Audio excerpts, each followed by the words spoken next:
Hello, I'm Dr. Lisa College. Welcome to Culture by Neurodesign. Now today I want to share a story, not a business case, not a research insight, but a personal moment that moved me deeply and helped me to reconnect with the reason that I do this work. Now, a few weeks ago, I was invited to my son's school to watch a performance called Subnautica, Underwater. Now, invitations like this are pretty rare.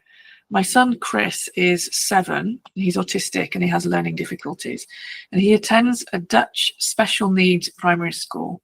It's part of what's called here Cluster 3, and it's designed for children with learning difficulties, regardless of the reason that the children have learning difficulties. In Chris's case, it's autism, but other children, maybe another reason.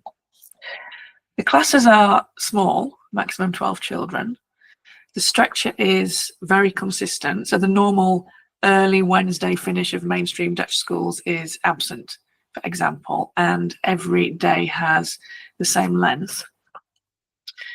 There are at least 2 teachers in each group, or a teacher and a teaching assistant, so there's a lot of repetition and personal support available to the children, and they follow a different syllabus to the mainstream in the Netherlands, but everything in the school is built around predictability and familiarity so that the kids can do the very best that they can.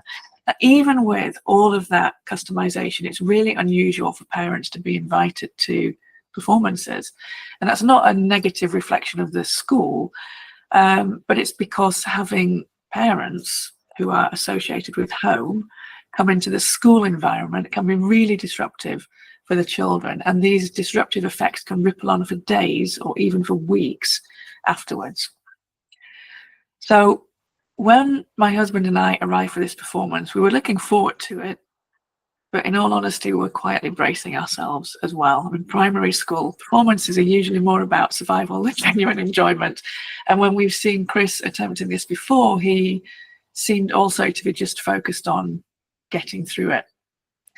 So that was what we expected, but instead we found something quite different. The gym where we were guided to had been absolutely transformed. There were beautiful fabrics hanging in gentle waves, very evocative of an underwater world, and the colours, blue and green colours, were soft and calming. It was very tactile. The material was very tactile, and it was nice to look at, but without really being demanding, without demanding your attention. And the music was just extraordinary. So there were 2 musicians, a cellist, and a 1-person band who used percussion and guitar. And both musicians also used their voices to create soundscapes. And sometimes they were singing gently, and sometimes they were making sounds like flicking their taut cheek. I can't do it, but if you're watching the video, it kind of looked like this, to sound like a bubble popping. And that music was the glue that held the performance together. It was calm, it was rhythmic, it was also directly relevant to what was going on in the performance. So the music was predictable in a great way, that it provided an anchor of familiarity, even while the children were looking at all kinds of new things going on. The children stayed in their familiar groups, and each group had its own identity in terms of what it was doing in the performance. So the fish group wore sock puppets on their hands with painted or appliqued fish heads on them, and the divers had silver painted plastic drink bottles strapped to their backs like oxygen tanks, and the crabs moved from side to side with make-believe claws. And my son's group was the choral orchestra, and they used simple instruments like 2 sticks that were banked together, and washboards and soft drums. And the cues for playing the music weren't verbal at all, they were all visual. So for example, the conductor, who was the cellist, Marieke, she would raise up her hands high to cue louder sounds and low for quieter, as you might expect, but she amplified that by standing up for the louder sounds and crouching down for the quieter sounds. And she also used a chiffon scarf as a way of coordinating. It was a really interesting way. She balled it up in her hand, and she took the time to show it to all of the children, making eye contact with them. And then she threw it in the air and she pointed at it while it fell down. And once it touched the ground, all the children played very loudly, just once, on their instruments. And that was great fun. And they repeated it a few times. There were other elements too. There was a contortionist in a shiny, spangly costume who moved quite calmly, quite gracefully, inside a rubber ball and hanging on ribbons that were suspended from the ceiling and on the floor. So it was really interesting, but not overwhelming at all. And there was a flexible fish on poles, so it could look like it was swimming through the air. And in one corner, there was an octopus whose tentacles were added on at different points through the performance. It was also acting as a familiar anchor that the performers kept returning to add more tentacles onto. Well, I think one of the most interesting inclusive touches was that the performers had very neutral facial expressions. There wasn't any overdone smiling or exaggerated acting, which can be really hard for neurodivergent children to interpret and takes a lot of their energy and focus away from the new thing that they're trying to do. So I hope that's given you a taste of the performance. That performance lasted for 45 minutes, and that's a long time for any child, and especially for a child with learning difficulties. But every single child was fully engaged for the whole 45 minutes. There was no wriggling, no going to the toilet, no shouting out at inappropriate moments. And that's really remarkable, and it shows you, I think, just how well thought through the performance was. Now, afterwards, I spoke to Marieke, who's the founder of this organisation. She's the cellist, the conductor of my son's choral orchestra. And she shared that the show was designed for kids who are usually left out of this kind of activity. They target performances for and with children with special needs, those living in poverty, those who don't get access to culture. And she said something that really grounded me, because I remember saying the same thing when I decided to start learning about neurodivergence. When you expect that these children can do something and set things up so they can succeed, you see what's really possible.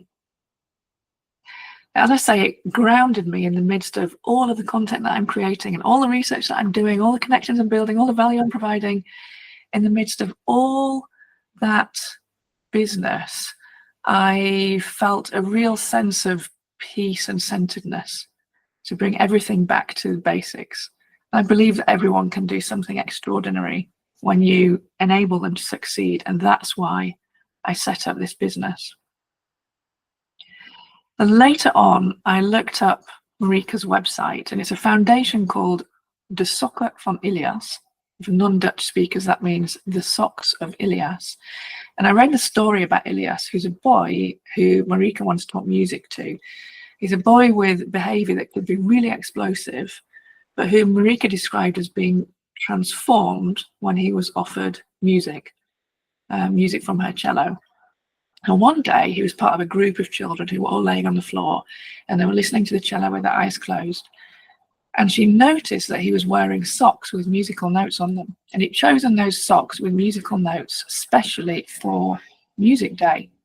Music had become so important to him that he had special socks that he kept for his special music day.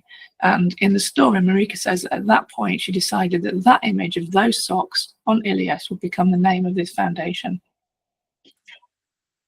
So that story moved me deeply, because it's about what can happen when we stop limiting people through our expectations, and when we focus on creating environments where trust is built through familiarity, whether that's by music, like in the story of Ilias, or by the anchors that kept recurring during the Subnautica performance at my son's school, or whether it's a familiar group of classmates or team members, or whatever it is. When we offer trust and safety, we free people's energy and focus from having to create their own sense of safety, and we can enable people to put their energy and focus into excelling in all kinds of different ways that we might not have expected. Like a young child being enthralled by a 45-minute performance, like enjoying performing, which is something that I never expected to see from my son. And this is also true of neurotypical people and people without learning difficulties. Now, I'm going to wrap up this podcast by reflecting on how what I've been describing links to the workplace and to teams. Now, we assume a lot about what people can or can't do. Maybe about not wanting to travel because they've just had a baby, maybe about someone not being interested in a customer-facing role because they're analytical. I'm sure you can think of many examples of people making assumptions about you, or you making assumptions about others. And it's often a useful heuristic or mental shortcut to be able to make decisions quickly. But very often we assume that people can't do things. We underestimate them. Or, equally unfairly, we expect brilliance without creating the conditions for that brilliance. But remember that comment that I found so grounding. When you expect high performance, people usually deliver when you create the conditions for their success. So think about those conditions of success in your team or organization. Build environments that people experience as calming so that they can focus on the new stuff that you're asking them to do. Offer clear, inclusive communication, often visual communication, to complement the written and spoken that we tend to share. And create familiarity and safety so people have got more energy and courage to focus on the unknown. If we do these things, then people can usually do far more than we imagine or assume, regardless of whether that's children in an underwater performance or people in your team. And they won't do it because they've been pushed. They'll do it because they've been invited and enabled, and because people generally like to do well. Now, I've enjoyed talking about this beautiful performance and getting back to the roots of why I started my business. And I hope I've shown why I'm so passionate about taking inspiration from neurodivergence inclusion, because it creates an environment where everyone, neurodivergent and also neurotypical, can perform better and in a way that's much healthier. So if you'd like to learn more about how you can convert this wonderful vision into a reality for your team or organization, please get in touch. You can find my contact details very easily on my website, and there's absolutely no obligation if you want to get in touch. Thanks for listening.